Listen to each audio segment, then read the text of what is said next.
Welcome to the McAllister Report.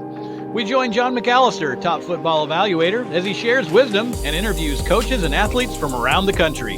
Enjoy today's podcast. Hello, I'm John McAllister, and I'd like to welcome you to the John McAllister Report. I cover a lot of areas. I got MSR, I've got the scouting report, and Coach's Corner around the state. I have so many little things that all tie into my video podcast. Today, I reached out to a former Ohio high school coach who now coaches in Arizona. I think he made the move back in maybe 2015 or 2016. Mike Fell, a Lima, Ohio resident, coached in that area and was very successful at Lima Senior in the last 3 years. He is my guest. And what I'd like to talk to him about are obviously the difference between Arizona football and Ohio football, how he got there, how he's doing now. Tell me a little bit about the kids, and they have spring football. So talk about that, and also just get some of his thoughts on what makes him go. So if you'll sit back, and really looking forward to my interview with Mike Fell, Lima Senior graduate, left Lima Senior as a head football coach and moved to Arizona. And I'm looking forward to talking to him. Thank you.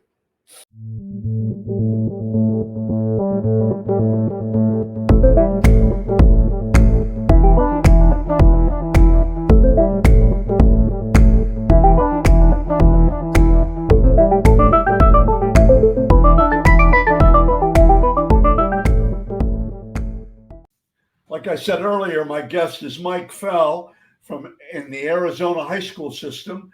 Mike was a Lima guy. Mike, how are you doing today? Oh, fantastic. It's nice out here. It's always nice and sunny out here. Well, I got to tell you one more story.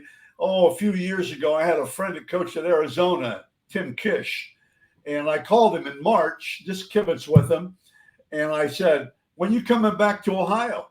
And he said, well, John, he said, my son's playing soccer right now, and then we're going to go out and watch the golf tournament. Yeah. That was in March. So I said, okay, I got it. Well, it's just like today, today in my last period, I have football class.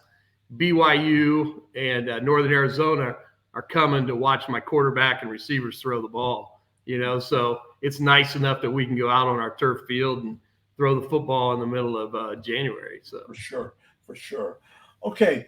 Home, Ohio, Lima, Ohio was your home.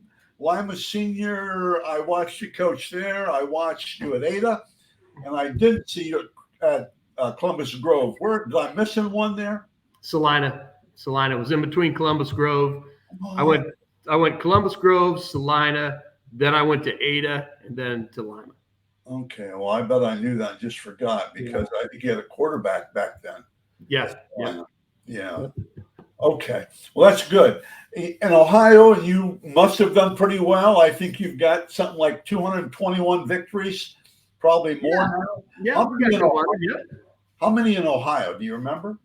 Let's see. I think it was right around 200. Okay. It was right around 200 because I've won about 30, 40 games here. So yeah, that's about right. Okay, and then also number 100 was against my brother Kevin when he was at Wapakoneta, so that was a good one. Kevin, haven't seen him for a while. Okay, now Mike Fell, a member of the OHSA, Ohio High School Football Coach Association, Hall of Fame. When was that, Mike? That would have been in 2019. Okay. I went in, 2000 with my buddy Bill Neese. We both went in the same time. That's right. I think I remember that because you guys are good friends. I know that. Yeah, he's a good man. Like that, and he's still hammering away. I think. Yeah. Oh yeah. He's got a couple of good young players coming. I think. Yeah, he had a nice team 2 years ago. This year he struggled, but a couple years before then he had two They would advance in the playoffs, a couple rounds and everything. His boys are all graduated now and are a couple coaching with him and stuff. So he'll hang on as long as he can. He's got nothing else to do. He's just like me. Good. Okay. The trip to Arizona, the move, you had just finished up at Lima Senior with good program. Good 3 years in a row for sure. Had one of my favorite players, Ruben. Ruben Flowers III. Yeah. Flowers. I begged him more than once to get his head on straight. Oh, yeah. I saw him at Findlay College or University of Findlay, and he was smiling. I said, all right, then just didn't work out for him, I don't think. Yeah. What an athlete. Yeah, great talent. Good. Okay, the move to Arizona now. I read where your daughter was out there. Yeah, my daughter's out here. She's teaching school out here. My other daughter's back and lives in Oakwood. So, we moved out here, and it was basically we're just retired, just done with – I had 30 years in Ohio, and I wanted to get warm. That's right. And so how did you get back into coaching then? Well, where we moved to, I looked around, and it just so happened I decided, I got to do something while I'm out here. And I go, and there's a school, and it was Mountain View. Now, Mountain View is the biggest school in the state of Arizona. Wow. And it had the best history. They had won multiple state championships and everything. And, so it was open, and I just happened to talk to the district athletic director when I was out here. And I go, well, hey, I said, I got a pretty good resume. I said, I'll apply. I said, but I'm only interested if you're going to hire me. I said, I don't want to just be another one on your resume or, interview. And so as we were going through the interview, they're buying what I'm selling, but I'm telling them because they wanted to get away from the good old boy system because it was a Mormon dominated area that, they had the same type kids and same people, and they were running everything. And I said, hey, I don't care. I'll do things my way. This is how I want to do it. It doesn't matter to me. I said, I'm not from here. And so they loved that. Well, they loved it for 5 years. They loved it for 5 years until they wanted to go back. And so that's how I got that job. Good. And you won there as well. Yeah, we were good. And then now you're at a different school. I know it here, McClintock, I think. Right. Now, McClintock would be real. I said, if you want to compare it, you compare it to Lima Senior. Okay. We have athletes. We have all kinds of athletes, but we're academically we're okay, but we're not great. And it's a school that has a great past history. In the 70s and 80s and 90s, they were a dominant football program out here, and the coach was a Hall of Famer, and they probably have 8 or 9 guys that play in the pros from that group. Rick Neuheisel is a graduate, and Neuheisel's parents own the golf course right beside the school. So it's interesting. Yep. Well, give me an idea of what size. Well, we're bigger. I have 3,400 students. Okay. And we have 3,400, but we're in Division 5A. There's 6 divisions. 6A would be like our Division 1, which is what Mountain View is. Right. And 5A is like Division 2. And that's what we are in McClintock 5A. And you did well last year, I think, didn't you? For the we were 6-4. Everything considered, didn't it? Yeah, we're 6-4, and we've got everybody back. You would look at my 3 wide receivers, and you would say they are all Division I athletes. Wow, because they are, and my quarterback's a Division I kid. So we have offensively, we are in really good shape. You talked about, a school like Lima. Well, for heaven's sakes, you grew up in Lima. Right. You've been around. I know exactly what I'm dealing with. Exactly. And I think it takes, through all my years, it just takes special people to work with a lot of minorities and whites and everything else. I think it takes to understand that. And that's not a racist statement. Mike. No. It's not what you just have to know, it was great learning under Leonard Rush. Oh my. Leonard Rush was my first I worked with at Lima Senior, and he treated everybody exactly the same. white, black, green, blue. It did not matter. He was a hard man. He was hard on the kids, and he just treated them that way. And he had expectations. And so as far as wherever I coached, I always just treated everybody the same. It didn't matter to me if you're rich, poor, whatever. I think if you treat them all the same way, the kids respect that. And then, the big thing is you have to set expectations for kids. If you don't demand that they do certain things, they won't do it. They'll get away with whatever they can get away with. For sure. And I think, and once they know they can trust you, then I think you're in great shape. That's a key. You're right. That's one of the reasons I get away, not with a lot of stuff. Obviously, I'm getting old, so I don't do it like I used to. But, saying things to them and things like that, because they know I care about them. Right. So I get away with that stuff. Okay, that's really good. Let's talk about a few other areas here. I saw where you, in an interview you did, you said you have football 306. You could have football 365 days a year. Okay, how do you break it up then, Mike? Because I'd say it's tough. When I first got here, I was reading the paper of guys that had quit their job at so it's football, and they just go, it's too much. They demand too much. But I kind of laughed. I go, well, but in Ohio, we have the 10 days that you can meet with the kids. Out here, I can meet with the kids every day.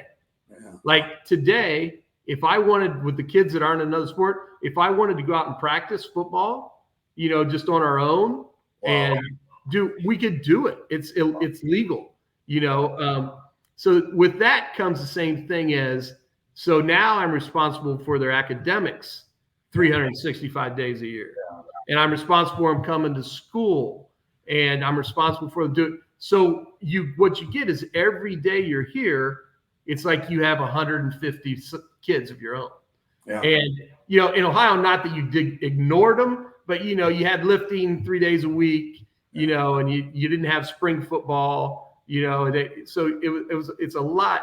You can departmentalize a lot more and, take here and there. But, so what I did when the season was over this year at the beginning of January, November, the next day I have them in class, for weightlifting class.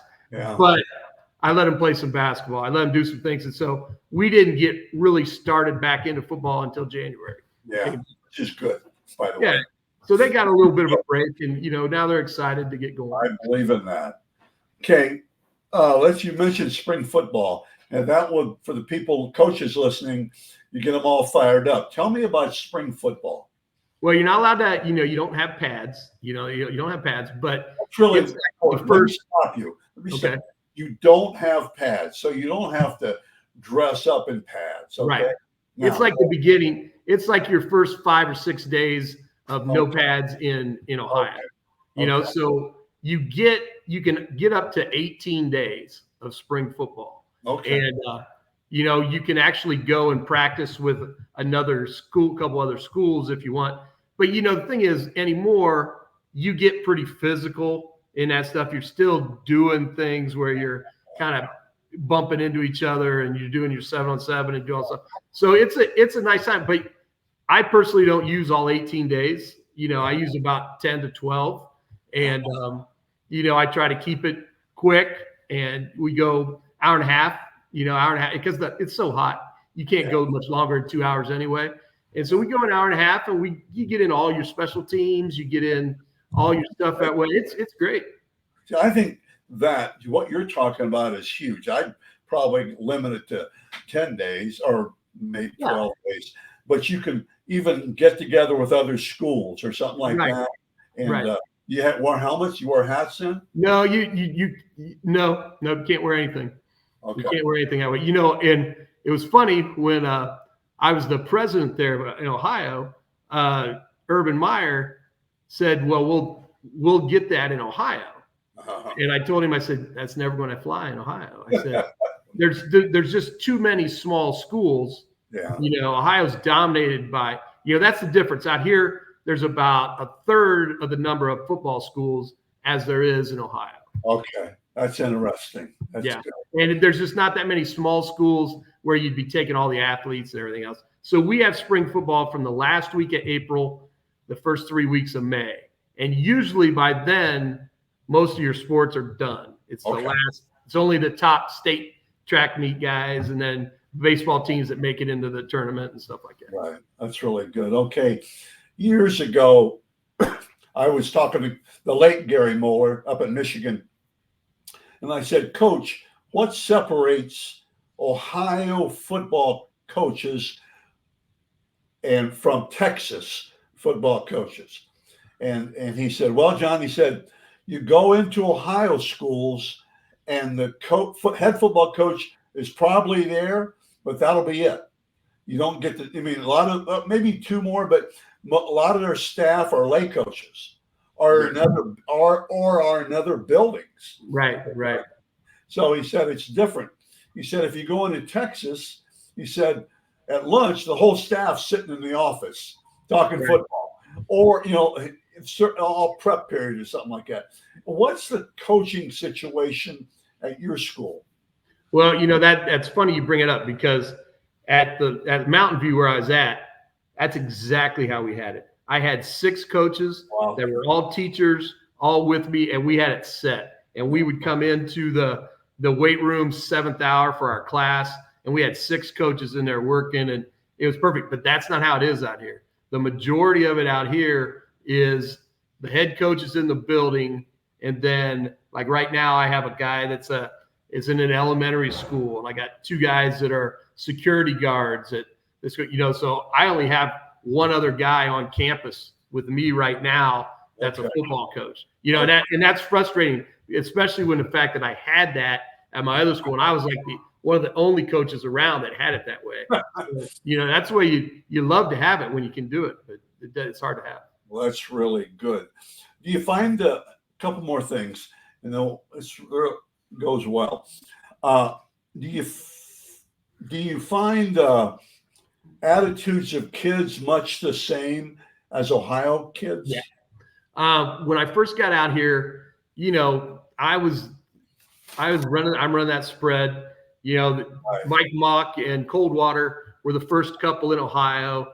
And then I got into that Tony Franklin system, and there weren't that many schools that threw the ball like that. And then by the time I left Ohio, it had gotten a lot more. But I came out there, everybody does it out here because you can throw all day, every day. So we came out and did a 7-on-7 my first year, and I was amazed at how good all these teams were doing the same stuff I did, and the athletes, there were good athletes, but not as many naturally. Right. Then what's happened in the 7 years I've been out here, Arizona has caught up to a lot of places. Wow. Because I remember that first year, there was like 20 Division I scholarships for football guys throughout state. Now there's 100, and what you find is you'll get all like, Urlacher's son is out here as a free safety. Yeah. Jerry Rice's son, I played against him. The kid that's the quarterback for the 49ers. We played him the first 2 years here. So there's all kinds of retired athletes here, and they're kids. And so, honest to goodness, in the league I was in 2 years ago, we played 2 or 3 NFL kids in every team, so, and it's become kind of a hotbed because of the weather that these quarterbacks are all coming out here and, are playing out here, and people are kind of moving here because we have football 365 days a year. So it's getting to be bigger and bigger. And the kids, though, it's hotter than all get out, and it doesn't faze them. They just play. So, it's the same kind of attitude. There's just not as many schools playing football as there is back in Ohio. Right. Multi-sports, many of the kids playing 2 sports? A lot of these kids are 1-sport kids. Okay. Now, your Division I, your best kids, they're playing football, basketball, running track, but a lot of kids, they all – they decide we're going to be a football player. We're going to be a baseball player. So it's hard to get those kids. And this is a big single sport state. Okay. That's interesting. Which I'm not a big fan of. And your best kids will play multi-sports. But there's a lot of kids that they just think they have to, because there's a lot more kids in each school. Right. Schools are bigger. Okay. I have two more questions. For just about you. Okay. What part of coaching gets you most excited? What part of football coaching gets you your adrenaline going? Practice is good. I like seeing kids develop through the weight program and everything. I still just get excited competing. I've always liked to see a group of young men that football is different than basketball or whatever, because you have a full week to prepare them for the game on Friday night. Right. And when the game starts, if you've done your job, they'll come out to play. And I still love competing. I still like, there's coaches I don't like. There's coaches I respect. There's I want to coach against them. I want to, I get excited on Fridays. Right. And, to me, as far as my own individual, I like to compete that way. As far as with the kids, I like seeing kids develop and change into the type of people you want as your neighbor and your friend and everything else. I always liked having old kids, players of mine, come back and coach with me. That's great. That's really good. Okay. What do you believe, Mike, is the biggest challenge for kids now, for football players? What's the biggest challenge out there for them? Well, unfortunately, they're kind of, a lot of people are not pushing for football because of the concussion thing, and and they're taking away more and more contact and everything. So I think they're kind of football players are getting that rap that you're kind of a thug, or you're that type of person that just likes to hit and do things. Whereas football has always just been great. What people don't understand, the camaraderie and what you need to have on a team where everybody's got to be working for the same goal, and you need 11 guys every time you're out there on the field, so you're counting on other people. You learn how to take orders from the coach, and so that helps you in your life as far as being able to be humble and do what you're supposed to do. So that's the thing. The big challenge is to get kids to buy into that, to kind of throw away everybody's me, I, I do this, I want to do this. Whereas when you are a part of a football team, you're part of a team. So it's got to be a group. And that's what I think is the biggest challenge, getting these kids to be that part of the group. It's funny you say that, because it's funny, because when I ask football prospects, I do these podcasts with them, I'll say, what's the most important part of football?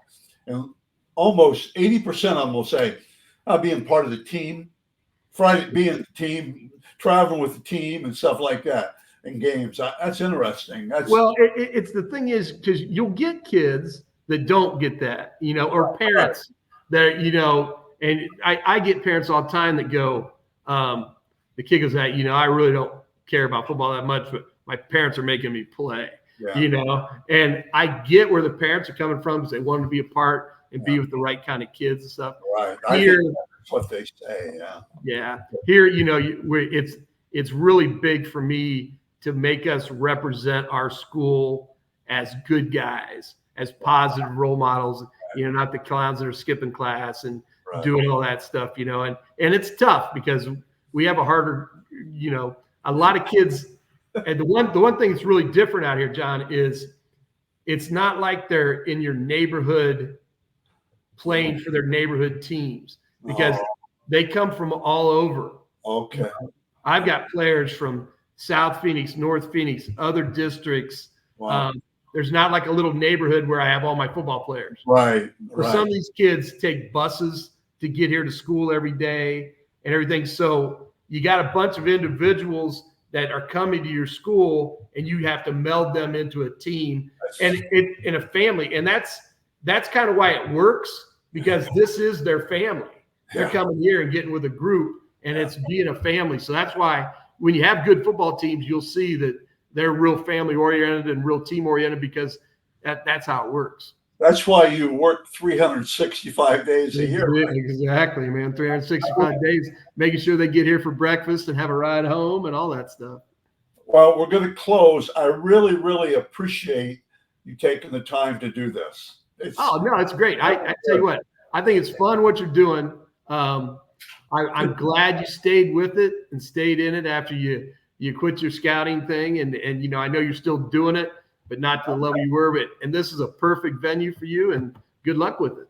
I appreciate that.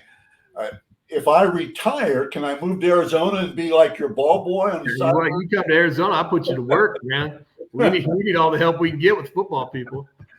Mike, thank you very much. I appreciate it. Hey, thanks a lot, John. I enjoyed it. We'll see you.